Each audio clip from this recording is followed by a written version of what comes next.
வணக்கம் நண்பர்களே, நான் இன்றைக்கி உங்களை Life Changing Gallery Tamil YouTube சேனலுக்கு வரவேற்கிறேன். இன்றைக்கு புதன்கிழமை. இன்றைக்கி லஞ்சுக்கு வந்து நான் 1 பாட் தக்காளி சாதமும் அதுக்கப்புறம் வந்துட்டு பாவக்காய் புளிக்கூட்டும் செய்தேன். இந்த பாவக்காய் புளிக்கூட்டு கசப்பு ரொம்பவே குறைவாக இருக்கும், டேஸ்ட்டாக இருக்கும். அதே மாதிரி இந்த தக்காளி சாதத்தில் வேஸ்ட்டே அதிகமாக வராது, அதனால் சின்ன பிள்ளைங்களாம் ஈஸியாக சாப்பிட்டு வந்துடுவாங்க. நான் வந்து இப்போ ஒரு டேபிள் ஸ்பூன் நல்லெண்ணெய் ஊற்றி சூடு பண்ணிவிட்டு ஒரு 6 தக்காளியை இந்த மாதிரி ரஃப்பாக 4 கட் பண்ணி உள்ளே சேர்த்து நல்லா வந்து வதக்க போகிறோம். இது அரைக்க தான் போகிறோம், அதனால் பொடி பொடியாக நறுக்கணும்னு அவசியம் இல்லை. சும்மா இப்படி 4 கட் பண்ணி உள்ளே போட்டு நல்லா வதக்கணும். இந்த தோல் பிரிஞ்சு வரணும் தக்காளியிலேருந்து, அது வரைக்கும் நல்லா இதை வதக்கி எடுக்கணும். இப்போ இந்த தக்காளி பார்த்திங்கன்னா நாட்டு தக்காளி கிடையாது இல்லையா முன்னாடி மாதிரி. ஸோ இதில் புளிப்புத்தன்மை ரொம்ப கம்மியாக இருக்குது. இது மாதிரி நம்ம சமைக்கிற எல்லாத்துலேயும் இதை வதக்கி போட்டால் தான் அதில் கொஞ்சமாச்சும் அந்த புளிப்புத்தன்மை கிடைக்குது. 2 துட்டு வந்து இஞ்சி சேர்த்துக்கிறேன். அதுக்கப்புறம் வந்து இந்த மாதிரி ஒரு 15 பல்லு சின்ன சின்ன பூண்டு சேர்த்துக்கிறேன். பெரிய பூண்டாக இருந்தால் சும்மா ஒரு 5-6 போடுங்க போதும். இப்போ வந்து இந்த பூண்டையும் நல்லா இதோடு சேர்த்து வதக்கிக்கலாம். பூண்டை வந்து தோலோடு சேர்க்குறது இதயத்துக்கு நல்லதுன்னு சொல்லிட்டு மருத்துவர்கள் வந்து இப்போல்லாம் நிறைய காணொலிகளில் வந்துட்டு பதிவிடுறாங்க. ஸோ நான் வந்து அப்படி செய்ய ஆரம்பிச்சுட்டேன். அதை அரைச்சதுக்கப்புறம் எந்த டிஃப்ரென்ஸும் தெரில, ரொம்ப டேஸ்ட்டாக இருக்குது. அதுக்கப்புறம் இந்த மாதிரி ஒரு கைப்பிடி வந்து மல்லித்தலை சேர்த்துக்கலாம். தக்காளி சாதத்துக்கு மல்லித்தலை தான் ரொம்ப டேஸ்ட் கொடுக்கும். அப்புறம் வந்து என்கிட்ட இந்த புதினா கொஞ்சம் வாடிட்டு சும்மா ஒரு டேபிள் ஸ்பூன் புதினா இருந்தால் போதும். புதினா அதிகமாக சேர்த்திங்கன்னா அப்புறம் புதினா சாதம் மாதிரி ஆகிடும். மல்லித்தலை தான் வந்துட்டு தக்காளி சாதத்துக்கு டேஸ்ட் கொடுக்கும். புதினா சும்மா கொஞ்சமாக போட்டால் போதும். இந்த தக்காளி பாருங்கள் எந்த அளவுக்கு வந்துட்டு அப்படியே வதங்கிட்டே வருதுன்னு சொல்லிட்டு நல்லா வந்து அதில் இருக்க சாரெல்லாம் பிரிஞ்சு தனியாக வர ஆரம்பிச்சிடும். அது வரைக்கும் இந்த தக்காளி நல்லா வதங்கணும். இந்த அளவுக்கு இது குக் ஆகிடுச்சுன்னா நம்ம திரும்பவும் இதை வந்து அடுப்பில் போட்டு குக் பண்ணணும்னு அவசியம் இல்லை, அரைச்சி அரிசியோடு சேர்த்துடலாம். இப்போ பாருங்கள் இந்த அளவுக்கு வந்து நல்லா வதங்கிடுச்சு.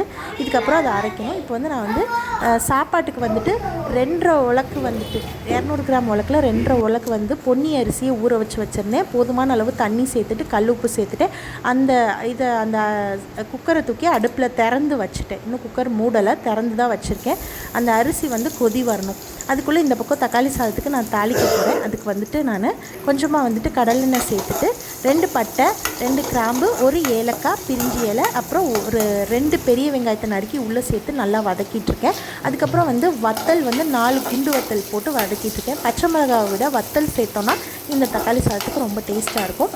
இப்போ இந்த வெங்காயம் வந்து நல்லா வந்து ப்ரௌன் ஆகிற வரைக்கும் வதங்கினதுக்கப்புறம் இந்த பக்கம் வந்துட்டு திறந்து வச்சு வந்து இந்த அரிசியை வந்துட்டு கொதிக்க வச்சுருக்கேன் இல்லையா, அதுக்குள்ளே அந்த தாளிச்சதை உள்ளே கொட்டிடணும். அதுக்கப்புறம் வந்துட்டு பார்த்திங்கன்னா இப்போது நம்மளோட இந்த தக்காளி வந்துட்டு வதக்கி வச்சுருந்தேன் இல்லையா, அது வந்து ஆற வச்சுட்டு நல்லா வந்து ஸ்மூத்தாக அரைச்சிட்டு வந்தாச்சு ஒரு பேஸ்ட்டாக. இப்போ இந்த பேஸ்ட்டை உள்ளே சேர்த்துடணும். இதை நம்ம திரும்பவும் வதக்கணும்னு எந்த அவசியமே இல்லை. தக்காளி சூப்பராக குக் ஆகிடுச்சு. இதை அரைச்சி அப்படியே உள்ளே சேர்த்தா போதும், அவ்வளோதான். இப்போது நம்ம வந்து ஏற்கனவே கல்லுப்பு எல்லாம் சேர்த்துட்டோம். ஸோ வந்து குக்கரை மூடி வச்சு 3 விசில் விட்டால் என்னோடய தக்காளி சாதம் ரெடி ஆகிடும். இந்த பக்கம் வந்துட்டு இப்போ நான் வந்து பாவக்காய் புளிக்கூட்டு செய்கிறதுக்காக கொஞ்சமாக வந்து நல்லெண்ணெய் சேர்த்துட்டு கொஞ்சம் கடுகு உளுந்தம்பருப்பு ஒரு 1/4 டீஸ்பூன் வந்து சீரகம் சேர்த்து பொரிய விட்டுட்டு கொஞ்சம் கருவேப்பிலை போட்டுக்கிறேன். அதுக்கப்புறம் வந்துட்டு இதெல்லாம் வந்து நல்லா பொரிஞ்சதுக்கப்புறம் வந்து நான் ஒரு பெரிய வெங்காயத்தை குட்டி குட்டியாக நறுக்கி வச்சுருக்கேன், அதையும் உள்ளே சேர்த்துக்கிறேன். அதுக்கப்புறம் வந்துட்டு இது கூட வந்து ஒரு தக்காளியை வந்துட்டு நறுக்கி உள்ளே சேர்த்துக்கணும். இப்போ இந்த புளிக்கூட்டு செய்கிறதுக்கு தக்காளி சேர்த்துட்டு இதை நல்லா வதக்கணும். இப்போ இந்த ஸ்டேஜில் வந்துட்டு நான் வந்து இந்த தக்காளி வந்து ஃபுல்லாக உடனே வதங்காமல் இந்த ஸ்டேஜ்லேயே வந்து பாவக்காவை சேர்த்துடலாம். இந்த மாதிரி ஒரு பெரிய பாவக்காய் இருந்துட்டு அதை ஃபுல்லாக நறுக்கிட்டேன். இந்த பாவக்காய் வந்துட்டு இப்போ உங்கள்கிட்ட குட்டி குட்டி பாவக்காய் இருந்தால் 2-3 பாவக்காவை நறுக்கிக்கோங்க. இந்த மாதிரி உள்ளே இருக்க சீட்ஸ் எல்லாம் நீக்கிட்டு இந்த மாதிரி பொடி பொடியாக நறுக்கிட்டேன். அந்த பாவக்காயும் உள்ளே சேர்த்து இப்போ இந்த தக்காளியும் பாவக்காவும் ஒன்றா வதங்குற அளவுக்கு வதக்கி விடணும். அதுக்கப்புறம் வந்து இதை வதங்கி வந்ததுக்கப்புறம் வந்து 1 டீஸ்பூன் ஃபுல்லாக வந்து குழம்பு மசால் பொடி வந்து உள்ளே சேர்த்துருக்கேன். வீட்டில் வந்துட்டு கூட்டு மசால் பொடி இருக்கும் இல்லையா, நம்மளோட குழம்பு மசால் பொடி, அதை வந்து ஒரு டீஸ்பூன் சேர்த்துருக்கேன். அதை சேர்த்துட்டு நல்லா கலந்து விட்டுட்டு அதுக்கப்புறம் வந்து கொஞ்சமாக வந்து தண்ணி சேர்த்துக்கலாம். ஒரு 1/4 செம்பு தண்ணி சேர்த்துட்டு இப்போது இதை வந்து நல்லா வந்து வேக விடணும். பாவக்காவை மூடி போட்டு ஒரு 10 நிமிஷம் மீடியம் ஃப்ளேமில் வச்சு நல்லா வேக விடுங்க. அதுக்கப்புறம் கொஞ்சம் கல்லுப்பு, இந்த பாவக்காவுக்கு தேவையான கல்லுப்பும் சேர்த்து கலந்து விட்டுடலாம். இப்போ இதை வந்து நல்லா வேகட்டும்னு சொல்லி விட்டாச்சு. இப்போ பாருங்கள் இந்தளவுக்கு 3/4 பதம் வெந்ததுக்கப்புறம் புளி கரைச்சி உள்ளே ஊற்றிக்கலாம். சும்மா வந்துட்டு ஒரு சின்ன எலுமிச்சம்பழ அளவுக்கு புளி இருந்தால் போதும். அதை கரைச்சி உள்ளே சேர்த்துட்டிங்கன்னா ரொம்பவே டேஸ்ட்டாக இருக்கும். உங்களுக்கு இனிப்பு பிடிக்கும்னா லாஸ்ட்டில் கொஞ்சமாக ஒரு துண்டு வெல்லமோ ஏதாவது சேர்த்துக்கலாம், டேஸ்ட்டாக இருக்கும்.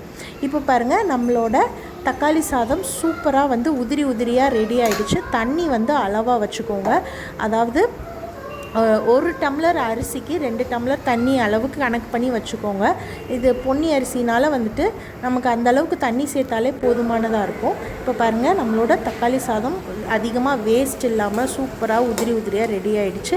இந்த பக்கம் நம்மளோட பாவக்காய் புளிக்கூட்டும் புளியெல்லாம் குதித்து வத்துருச்சு, சூப்பராக ரெடி ஆகிடுச்சு.